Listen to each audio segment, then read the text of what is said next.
que je vais aborder, c'est de savoir si l'homme ou la femme que vous voulez épouser a coupé le cordon ombilical avec ses parents, avec sa famille. Waouh, ça c'est...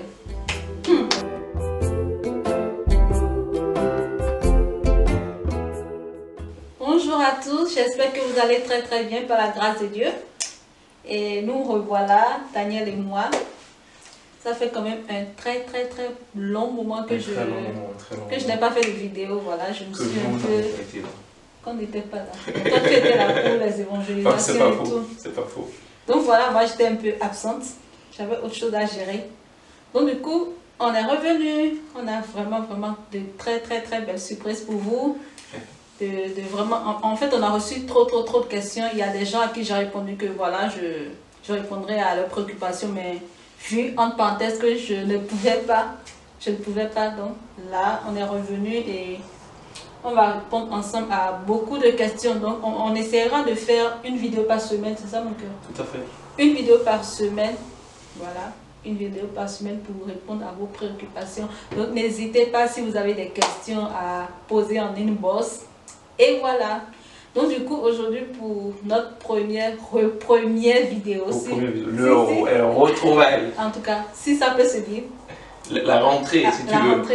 Ma rentrée scolaire. Ah, ok. Donc si ça peut se dire, c'est quoi le thème déjà d'aujourd'hui? Comment savoir que c'est le bon? Voilà, comment savoir que c'est le bon. En fait, c'est le sujet que nous allons traiter aujourd'hui. Comment savoir que c'est le bon. La bonne personne, si vous voulez. Donc, ce ne sera pas une très longue vidéo. Vraiment, on va faire vraiment court. Parce que quand la vidéo elle est longue, là, ça ennuie. Oui, ça ennuie. Si. Donc, on va faire vraiment court. Donc, comment savoir que c'est le bon? C'est le bon, voilà, c'est la bonne personne. Et en gros, en fait, on va vous parler de nous. Comment j'ai su que Daniel, c'était la bonne personne. Et comment Daniel a su que j'étais la bonne personne. En gros, tu commences ou pas, mon cœur, ou je commence? C'est comme tu veux. Hein. D'accord. Ok. Bon, honneur à toi, je te laisse commencer. En fait, nous, Daniel et moi, en fait, notre histoire, c'est quand même un peu spécial. Parce que Daniel, on se connaissait quand même, ça fait 14 ans. Ouais. On se connaissait depuis le pays. 14 ans. On ne s'est plus revus. Donc, après 14 ans, maintenant, on s'est revus. Donc, c'est un peu spécial, vous voyez. Retrouvailles, quoi. On s'est revus après 14 ans. Et quand on s'est revus, en fait, moi, je n'étais pas en attente de mariage. Moi, je savais que j'allais me marier parce que, voilà, je suis une fille de Dieu. C'est la promesse de Dieu pour moi. Mais je ne courais pas après le mariage, en fait. Je savais que j'allais me marier. Mais j'étais chrétienne, je vivais dans la sanctification, j'attendais l'homme que Dieu a prévu pour moi. Et du coup, quand on s'est revus, Daniel et moi, on a compris en fait qu'on avait beaucoup de choses en commun. On avait beaucoup de choses en commun. Et d'abord, moi, je me connaissais. Parce que c'est très important de se connaître d'abord avant de connaître en fait le bon. Si tu ne te connais pas, tu ne pourras jamais savoir qui est bon pour toi, avec qui tu peux être pour que vous marchiez ensemble pour aboutir au mariage. Donc, il faut te connaître d'abord, savoir qui tu es, savoir ce que tu veux, connaître ta destinée avant de choisir ou avant d'être choisi, parce que c'est l'homme qui choisit sa famille. Exactement, je suis d'accord. C'est l'homme qui choisit sa femme. Donc voilà, je me connaissais. J'étais une célibataire très épanouie. Très épanouie. Après, on va parler de ça, comment être une célibataire épanouie. J'étais très épanouie dans mon célibat, voilà. J'aimais Dieu, j'étais dans le ministère, je travaillais pour Dieu, pour l'œuvre de Dieu et tout. Et c'est quand Daniel est arrivé, en fait, que j'ai compris que c'était la bonne personne parce qu'on avait beaucoup de choses en commun. On avait à peu près la même destinée, on aimait les mêmes choses, on aime Dieu, en fait, on veut servir Dieu dans la même vision. Nous avons la même vision exactement. On ne parlait pas de mariage, Daniel et moi, on était juste amis. Mais quand on discutait, en fait, on avait beaucoup de choses en commun. Même nos projets de vie, en fait, on avait plein de projets. Et on se disait, mais en fait, ça fait trop bizarre d'avoir plein de choses en commun. On veut investir dans tel domaine, on veut faire telle chose dans tel nombre d'années. Donc tout était, mais vraiment, tout coïncidait en fait, si vous voulez. Vous voyez? Et pour servir Dieu, en fait, Daniel, il connaît sa destinée, je connais ma destinée. Mais on a remarqué en fait que Daniel, sa destinée, nos destinées en fait étaient pareilles. Donc je pouvais servir Dieu à côté de Daniel. Et c'était pareil pour lui. Donc, à part ça, c'était quoi encore en fait? En fait, il faut dire que se connaître avant de connaître le bon, C'est-à-dire que c'est connaître sa destinée. C'est connaître sa destinée. Et comme Bionda le disait, c'est pas la femme qui choisit l'homme, mais c'est l'homme qui choisit la femme. Et quand on parle de, la Bible dit dans le livre d'Éphésiens, femmes, soyez soumis à vos maris comme au Seigneur. Et quand on parle de soumission, c'est pas que la femme doit servir de serpillère ou d'essuie-pied à un homme, mais c'est que l'homme est le chef de la mission. C'est l'homme qui a reçu l'ordre en fait, de cette mission-là. Quand on va dans Genèse, la Bible dit il n'est pas bon que l'homme soit seul, donc on fera une aide semblable. Donc il y a aide et la ressemblance. Donc la ressemblance est dans la compatibilité, la destinée. En fait, c'est que quand on a une destinée de lion, il faut trouver en fait quelqu'un qui a un caractère de lion. Parce que quand on a une destinée d'aigle, il faut trouver quelqu'un qui a une destinée d'aigle. Parce qu'on ne peut pas être un aigle et aller voler avec un pigeon. Donc ainsi de suite. Donc en fait, se connaître, c'est déjà en fait en tant qu'homme savoir à quoi on est appelé en fait. On est appelé à quoi? Et quand on sait en tant qu'homme à quoi on est appelé, on sait avec qui travailler. C'est comme une entreprise qui veut embaucher quelqu'un. Et quand l'entreprise veut embaucher quelqu'un, l'entreprise va embaucher quelqu'un, va regarder un CV qui rentre dans le besoin qu'il a. Donc on choisit par rapport au besoin qu'on a. L'entreprise ne choisit pas en fait un employé par rapport à sa beauté, à son physique, à ses yeux, à ses cheveux, non. Mais par rapport à son caractère, aux aptitudes et la richesse, la façon dont le CV est riche. Exactement. Donc, du coup, dans ce qui concerne le choix, moi, ce que j'ai aimé chez Bionda, en fait, exactement, moi, je traversais une grande période de traversée de désert, donc c'était pas vraiment une période pour moi où j'allais même parler du mariage, je ne m'attendais même pas du tout à cela. Et pour ceux qui vont voir cette vidéo et qui me connaissent, sauront vraiment que en fait, c'était vraiment pas une période où j'allais parler vraiment du mariage. Mais j'ai rencontré une personne qui me poussait de l'avant. C'était une personne qui me poussait de l'avant. Quand j'ai rencontré Bionda, il faut le dire, il faut être sincère, je n'avais absolument rien pour plaire. J'avais pratiquement les mêmes vêtements, les mêmes baskets. Je suis béni, je bénis le Seigneur m'a vraiment béni, nous a fait du bien. Mais Bionda a su voir au-delà de l'homme extérieur, l'homme intérieur. Mais bien souvent, en fait, dans le choix, nous nous focalisons sur l'homme extérieur, alors que c'est l'homme intérieur qui est beaucoup plus important. Ce qu'il faut juger, c'est l'homme intérieur. Donc, c'était une personne qui va me dire, qui va me pousser de l'avant, qui va me pousser beaucoup plus dans les bras de Dieu, qui va me dire, voilà, tu as du potentiel, tu vas y arriver, je sais que tu es appelé à être grand. Ça fait la première chose. La deuxième chose, c'est le caractère de Bionda. Il y a beaucoup de femmes qui veulent se marier, mais qui ne sont pas prêtes à travailler le caractère. En fait, il n'y a pas un homme qui veut se marier avec une femme bagarreuse, une femme querelleuse, une femme qui aime les histoires, une femme... non, ça fait deux. La troisième chose, Bionda est une femme qui vit à genoux. Et comme je l'ai dit dans l'une de mes citations, si je suis debout, c'est parce que Bionda vit à genoux. Amen. Amen. C'est que Bionda passe du temps dans la prière. Des fois, moi, je me réveille, j'entends, elle est en train de prier. Donc, si moi, je suis debout et qu'on voit un homme debout, c'est parce que j'ai une femme qui vit à genoux. Ça fait la troisième chose. Et la quatrième chose, c'est une femme qui aime Dieu. Elle aime Dieu. Et comme elle disait tantôt, quand on a commencé à discuter, quand je regarde les choses qu'elle avait envie de faire, les choses auxquelles elle est appelée, c'est du copier-coller. On avait à peu près les mêmes visions, on avait à peu près les mêmes choses qu'on avait envie de découvrir, on avait envie de faire. Et c'est suite à ça que les choses se sont faites progressivement, selon que Dieu le voulait. Voilà.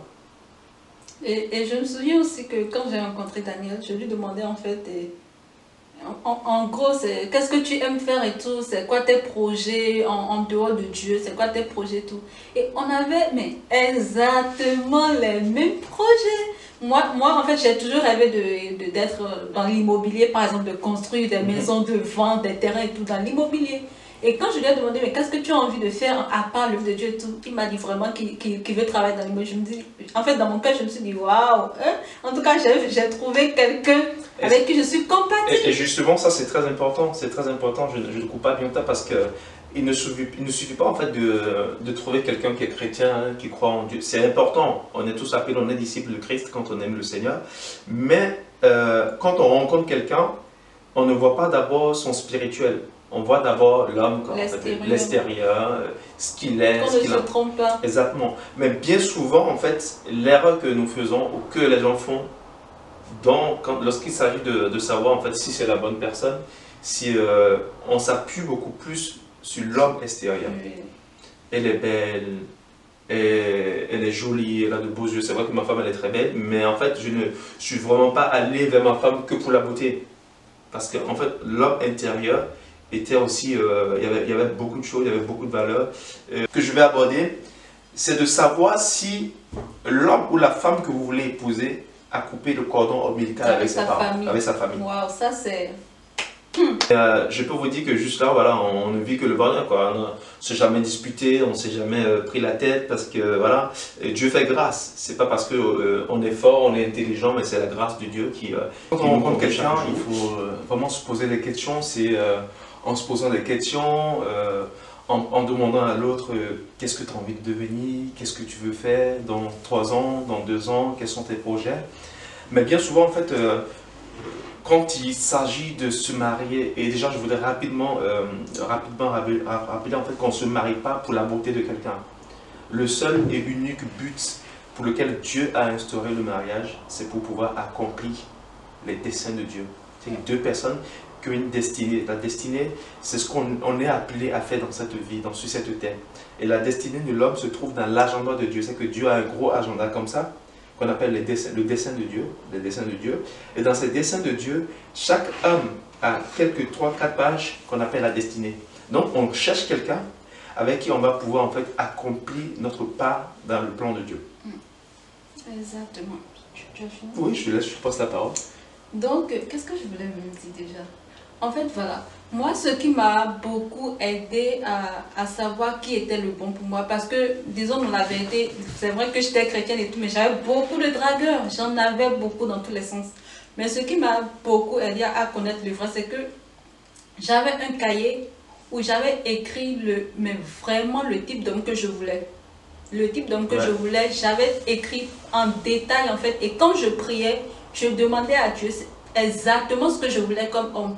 Parce que Dieu, c'est notre Père en fait. Dieu est dans les détails. Mais oui, Dieu est dans les détails. Et en fait, l'erreur que les chrétiens ou les chrétiennes font, c'est je veux me marier. Et puis on dit seulement à Dieu, je veux me marier, donne-moi un mari. Mais non, demande à Dieu exactement quel type d'homme ou quel type de femme tu veux. Pourquoi quand nous voulons de l'argent, du travail, on demande à Dieu, mais quand il s'agit de l'homme avec qui on va passer toute notre vie, ou la femme, en fait, on ne rentre pas dans les détails. Moi, j'ai demandé, et c'est ce que je conseille vraiment aux jeunes sœurs qui sont en attente du mariage ou qui veulent rencontrer, en fait, leur âme sœur, si je peux le dire. Écrivez dans un cahier, en fait, le détail de l'homme que vous voulez. Je veux un homme de, je ne sais pas, 1m50 ou 1m80. Voilà, c'est à vous de voir. Parce que vous voulez vivre avec la personne toute la vie. Et écoutez, vivre avec quelqu'un, ce n'est pas quelqu'un que vous n'aimez pas, ce n'est pas facile, vous voyez. Donc c'est mieux d'écrire les détails. Je veux un homme de tel, je veux un homme qui travaille dans tel domaine par exemple. Je veux un homme qui aime Dieu, je veux un homme qui, en fait, détaille ce que vous voulez et allez devant Dieu dire. Et ça permet, je te coupe pas, ça permet surtout aussi de se souvenir en fait, parce que des fois quand on est en face de la personne, on peut être tenté, flatté, je ne vais pas te dire le terme séduit, mais flatté par en fait son apparence, sa façon de parler, ses yeux, ses cheveux. Mais quand on a déjà un plan détaillé qu'on a présenté à Dieu, on se retrouve, mais est-ce que ce que j'avais écrit, demandez à Dieu, est-ce que c'est vraiment ça? Mais oui, et ça vous évite beaucoup de choses en fait. Et Dieu est dans les détails, parce que souvent quand nous prions, on dit, je veux ça. Mais bien souvent, quand un enfant demande quelque chose à son papa, il va dire, papa, tu vois ce qu'on avait vu au magasin. Voilà, je veux une voiture rouge par exemple. Rouge, oui. Je ne vais pas me prendre avec le petit pneu, le gros pneu. Avec Dieu, c'est dans les détails. Exactement, c'est ça. Merci, vas-y. En fait, c'est ça, vous voyez. Et en fait, ça vous évite de vous marier avec qui n'est pas la bonne personne. Avec la personne que Dieu n'a pas prévue. Pour beaucoup de gens sont entrés dans le mariage parce que, voilà, je veux me marier. Et la première personne qui s'est présentée, je veux me marier avec. Et après, c'est le divorce sur divorce. Alors que le divorce n'est pas de Dieu. Vous voyez. Donc, quand vous avez votre prototype, prototype d'homme que vous avez déjà présenté à Dieu et quand il est devant vous, vous savez que c'est lui. En fait, vous savez que c'est la personne. Je veux un homme de... vous pouvez demander à Dieu 1m50 et la personne qui va se présenter à vous ne peut ne pas avoir 1m50, vous voyez. Mais avoir les 1m50 dans le cœur. Voilà, en fait, c'est ça. Pas exactement, voilà, exactement ce que vous avez demandé, mais en général, quand vous voyez, vous savez que c'est ce que je veux. C'est ce que j'ai demandé à Dieu. Je veux un homme qui aime Dieu. En fait, vous avez les détails. Et quand l'homme se présente à vous, vous savez que ça, c'est ce que j'ai demandé. Et ça, c'est le bon. Vous voyez, donc c'est important. Demandez à Dieu ce que vous voulez exactement. Là, ça va vous éviter beaucoup de choses. Et puis moi, ce que j'ai remarqué chez Bionda aussi, c'est qu'elle connaissait sa saison. Parce qu'en fait, Dieu fait les choses par saison. Dieu, il visite, il vous donne un message, où vous aspirez à quelque chose. Dieu vous visite et il vous connecte.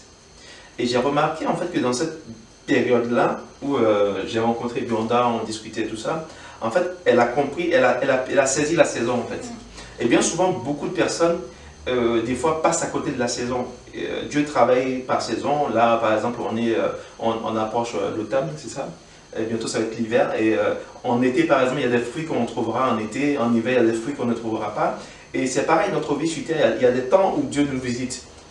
Souvenons-nous que Marie a été visitée par l'ange Gabriel à un moment précis. Elle a reçu un message, tu donneras naissance à un enfant. Et comment cela arrivera-t-il? Donc, il y avait une question. Bien souvent, on est hypocrite avec Dieu. On ne pose pas les questions qu'il faut à Dieu. Marie a demandé à l'ange, mais comment ça peut se faire? Je suis vierge, je n'ai jamais connu un homme. Et l'ange Gabriel lui a donné les détails. Moïse, pareil aussi, quand Dieu dit à Moïse, je t'envoie en Égypte, Moïse dit à Dieu, mais je suis bègue. Je ne sais pas parler. Donc, bien souvent, ayons l'aptitude, c'est ça, hein, la posture de Moïse et de Marie qui posent des questions, qui disent en fait leur état d'être, leur état d'esprit. Seigneur, mais me voici, qu'est-ce que tu veux pour moi? Qu'est-ce qu'il en est? Et c'est très important. Et toutes ces choses-là permettent en fait de savoir en fait où est-ce que Dieu nous conduit et qu'est-ce qu'il a à faire pour nous. La saison, c'est très important aussi, de demander au Seigneur le discernement pour pouvoir saisir la saison. Voilà.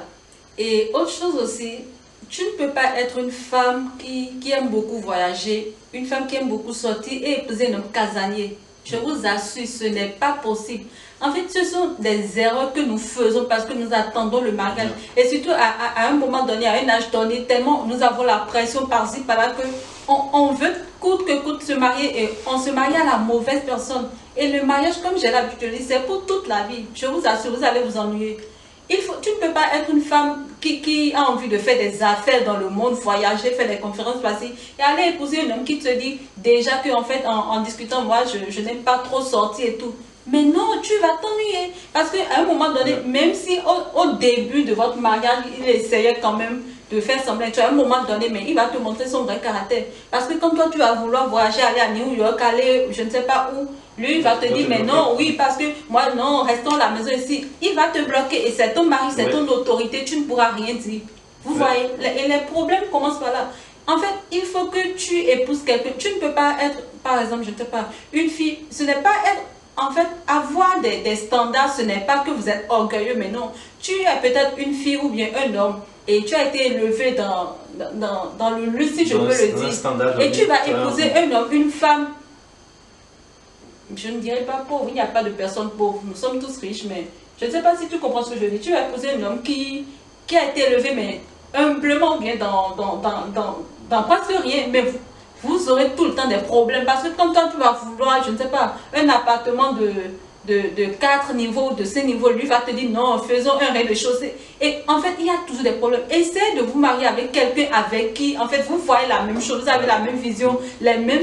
Sinon, je vous assure, le mariage c'est beau, on voit les robes de mariage, on voit tout, mais dans la même... C'est autre chose qui se passe, les gens ne vous disent pas la vérité en fait. Et surtout que là où c'est important d'avoir la même vision, c'est que quand on se marie pour être partenaire. Oui. On est des partenaires en fait.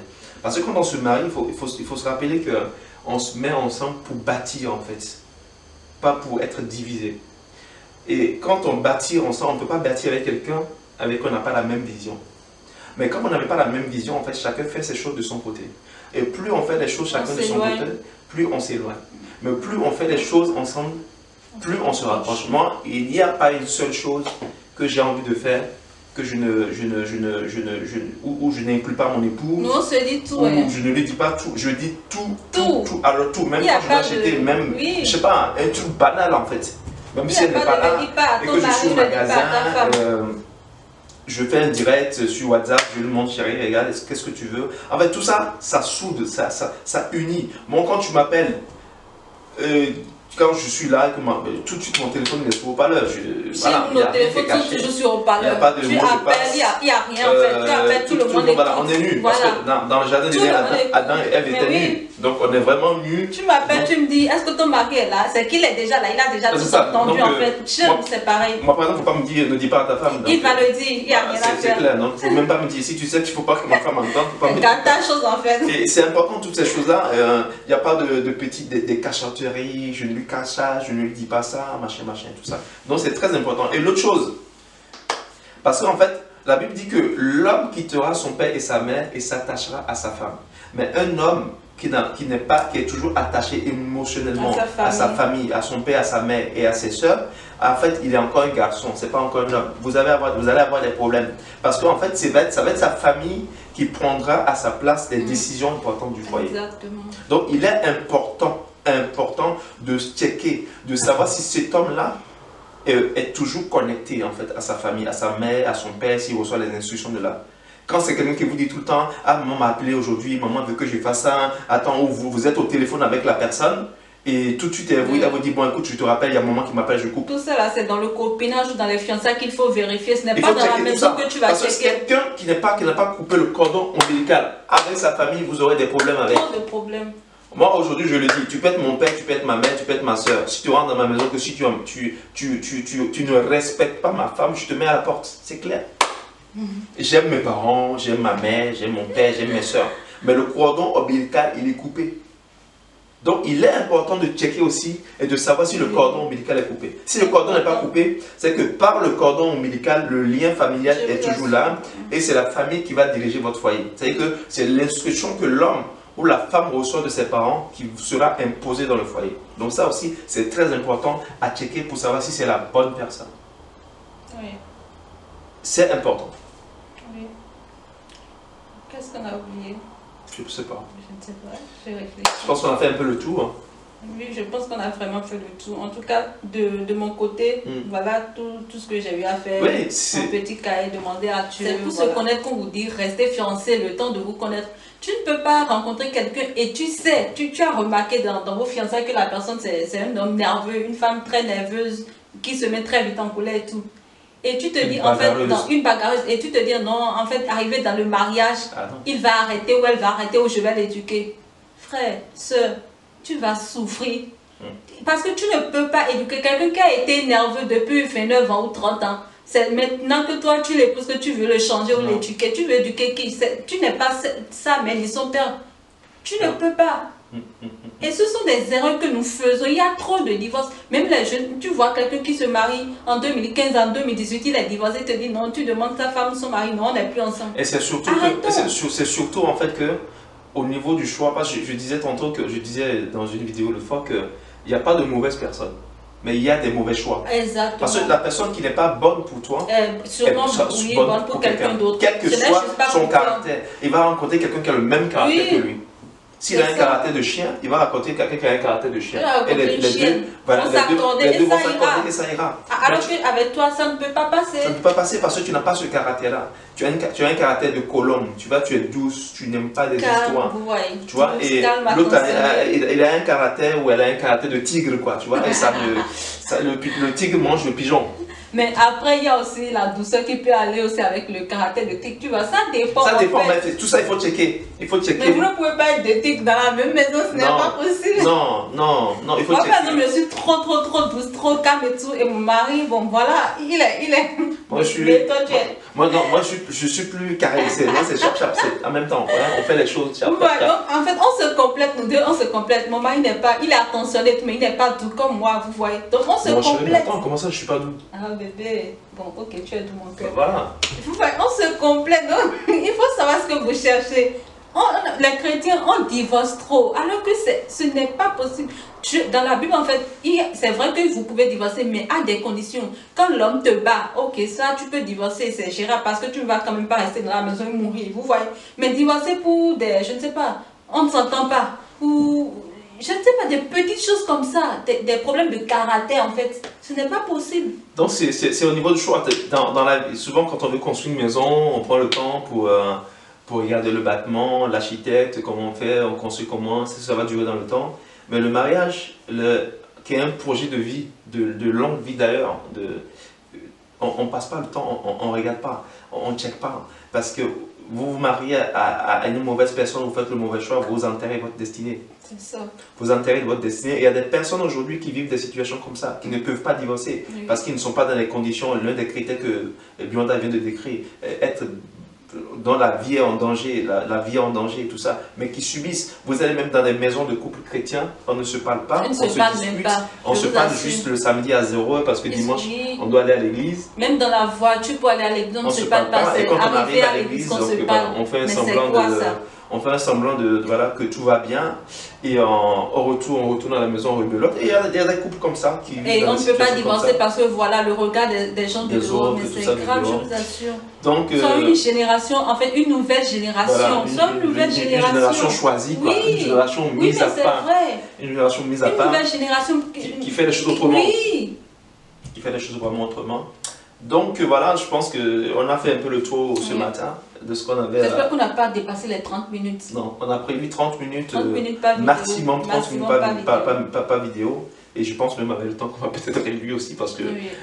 dites-nous Bon, ça hein, si vous dépend voulez, aussi des si vous voulez sujets. qu'on réduise que c'est trop long, ça dépend aussi dépendant Et si des vous sujets. voulez vraiment qu'on aborde un sujet, n'hésitez pas à nous écrire. À nous écrire, en fait, On en inbox. inbox, on va aborder le sujet. On a il y déjà pas de reçu sujet, beaucoup, il y a pas beaucoup de il y a pas messages souci, qu'on on a va reçu aborder, beaucoup mais bon, de messages voilà. qu'on va aborder.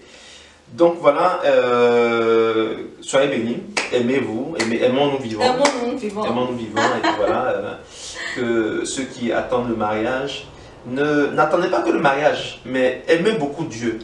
Soyez un célibataire, une célibataire épanouie. Épanouie. Ça, je vais C'est faire cette important, vidéo, c'est important. et, Soyez épanoui dans aimez votre Dieu. célibat. Aimez Dieu, placez Dieu au premier niveau. Oui. Et vous verrez en fait que tout le reste se fait. C'est Et il y a vrai. des personnes en fait qui aiment simplement Dieu par intérêt parce que on veut se marier. Donc je suis avec Dieu, je suis présent tout le temps parce que j'ai envie de me marier.